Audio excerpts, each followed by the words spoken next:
Dr. Giraud, the mastermind responsible for the old Red Ribbon Army. Do you remember? Yeah, I defeated them! This. Alright, to begin with, I need to imagine a person. A person far away. Now, who should it be? Someone with a whole lot of life energy would be good. Now, who's it gonna be? I got it. Ready? 3, 2, 1. He's gone! Wow. So, what's so great about that? It's just super speed. Ta-da! Check it out. What? But those glasses are Master Roshi's! Yeah, they are. No! My glasses! But that's impossible! Kame House is miles away from here, Goku!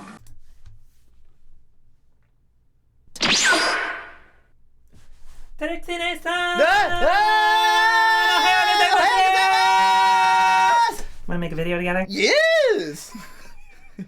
A lot of folks on the internet these days are so invested in debating the existence of objective criticism in art, and to me the answer is obvious.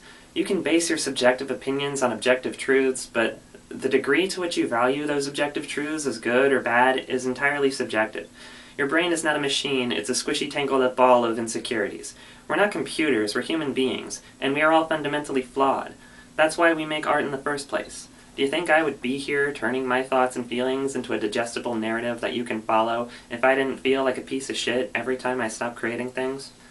But I'm not really interested in arguing against the existence of objectivity. Those are just my subjective opinions on the subject of objectively measuring objective criticism subjectively. Whether or not you agree, whether you subjectively think you're objectively right about objectivity being real, well, that's your opinion. And I respect that. But I find the whole debate useless. People can argue the point day and night until they're blue in the face, but even if they're right and you can objectively measure quality, quality is not what makes art interesting. If I thought objective quality was important, I wouldn't be filming all my videos with my mom's 14-year-old camcorder. I film on an old camera because it lends a very cozy, nostalgic atmosphere to my art. And even though the picture is low resolution, everything looks darker than it actually is, and there's constantly dead pixels showing up when the battery gets low, I have only gotten positive responses to my choice in aesthetics. There's a relatability in amateurism. Flaws make art feel less manufactured and more human. And you know, that's not to say I don't appreciate high-quality work. I'm down to play a Naughty Dog game every once in a while and admire the pores on Ellie's 8K skin texture, but that doesn't make The Last of Us objectively good. It just means it had a lot more time, effort, and people poured into it than anything I've ever created. Most folks would assert that there is a measurable difference between quality and enjoyment, and that may be true, but I don't bother making the distinction because it's not relevant to my recommendations. Everything I like is good, everything I dislike is bad. This isn't because I don't believe in a difference between quality and personal enjoyment. This is simply because I am not a coward who refers to their own sincere passions as guilty pleasures. I love what I love, and I wear my heart on my sleeve. What can I say? I'm just that cool. See, quality isn't inherently interesting. My friends have a hard time recommending shows that I'll actually watch because usually when someone's telling you about a thing they're excited about, they want to tell you how good it is. But I don't care how good you think it is. We're different people with our own tastes and lived experiences. I'm more interested in hearing what the appeal of the art is and why that appeals to you personally.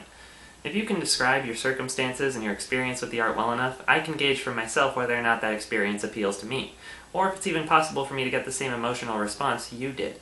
That's what makes critics useful in the first place. People who are skilled at eloquently describing their experience in a way that may be helpful to you if you can relate to it. I don't need a critic to determine objective, measured values of good or bad. That's a boring, useless idea. Every single person on Earth has their own way of perceiving things, and every single artist has their way of expressing themselves through their art.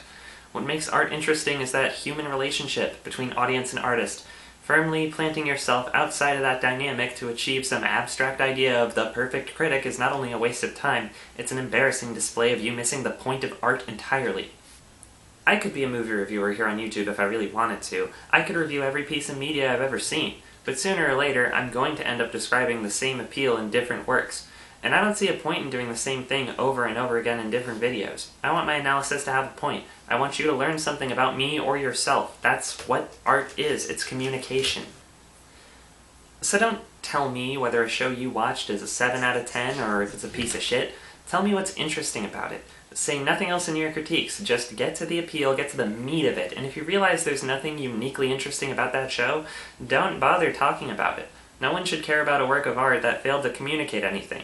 If you do, your review will be as redundant and boring as the art piece itself.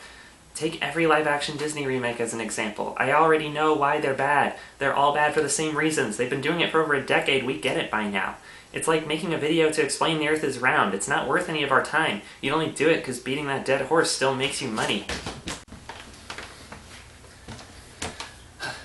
See, the fact is, people love shitting on movies that are obviously bad because it's easy. Can't see anything, it's fucking glass!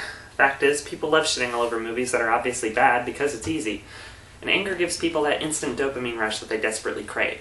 I could stand here all day watching movies, pointing out plot holes and logical inconsistencies like I'm goddamn CinemaSins, but I'm an adult, and I need something a little more stimulating than that to hold my attention. Ultimately, if an art piece has something valuable to say... Goddamn cats.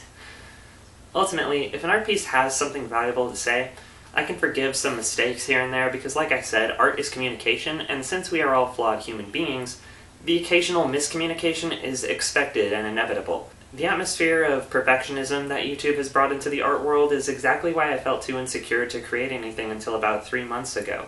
And that's a damn shame, because I love making videos, and I know a good handful of people love watching them. But in my mind, there are 3 things you need to be a really good critic. Number 1, you need to be a good person. If your values are bad and harmful, and you spend your time talking about art that's representative of the human experience, you will inevitably spread ideas that are harmful through your work, and your work will be garbage by default. Number 2, you need to be creative. Nothing gets under my skin more than an overly smug, harsh critic who has never made a good piece of art in their life, or even bad art. I made some crappy animations when I was a kid, but knowing how difficult and time-consuming the process was gave me a deep appreciation for good animation. When I see animators creating things that speed right past all the hurdles I faced in my sloppy cartoons, I feel intense admiration for them, and it really humbles me. You can never fully understand the language of art if all you do is listen to other critics. You have to broaden your perspective beyond some pretentious thought leaders on YouTube, and take the embarrassing risk of sticking your neck out and creating something yourself. Otherwise, your criticism will always be misguided. Number 3, you need to accentuate your differences, your biases, your humanity. Do not shave yourself down to your bare human essentials in search of some abstract goal of being the perfect critic. There's no such thing as a perfectly neutral human. That kind of critique appeals to no one. And you should also apply this mindset to the art you're discussing. Don't try to fit everything you see into a neat little checklist. If you rate every movie on a scale of 1 to 10 based on a set criteria like cinematography, acting, screenwriting, music, you're trapping yourself in the position of only being able to critique the most generic archetypal stories out there. There is no one-size-fits-all to structuring an art piece. Art can be good when it's experimental, and so can your reviews. Constantly try to improve your approach. Don't stagnate just because it's comfortable. I'm gonna get the glasses.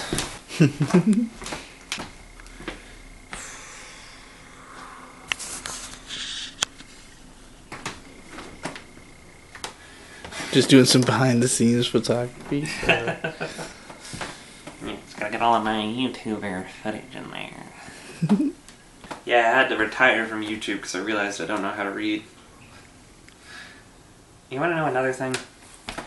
If you're posting reviews on the internet, keep in mind that your audience may include the artists who created the subject of your video. Be respectful. Don't condescend to them with your unsolicited advice, or bully them for making something you didn't enjoy. They almost certainly understand their own work better than you do. I'm not even a professional, and I don't need any of you to criticize my art, because I'm already well aware of the technical mistakes I made in my videos. I have a really badass mentor who helps me with the stuff I don't already know. If you ask me, the best kind of criticism is the kind where the artist gets to actively participate in the discussion. Being able to ask them what their intent was will give you a much deeper understanding of how to constructively improve their work. Take, for example, the Scooter Pitch podcast. If the show were independent, artists get to submit their work for review, and the hosts give their feedback and offer suggestions on how to improve the work and get more people to see it. So, if any of you miserable, ungrateful, cunty!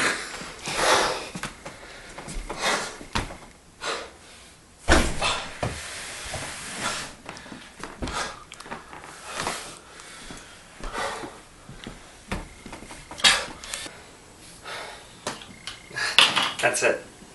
That's it. That's all I got. No more. Hey, that was good. How do you feel? Like I just let 7 years of malignant hate flow out of me. Well, it'll all make you a better witch in the end. Sensei, will releasing this video make more people hate me? It will. But I won't let them get to you. And the ones who love you for it will never leave you. Okay. Can we play Kirby 64 now?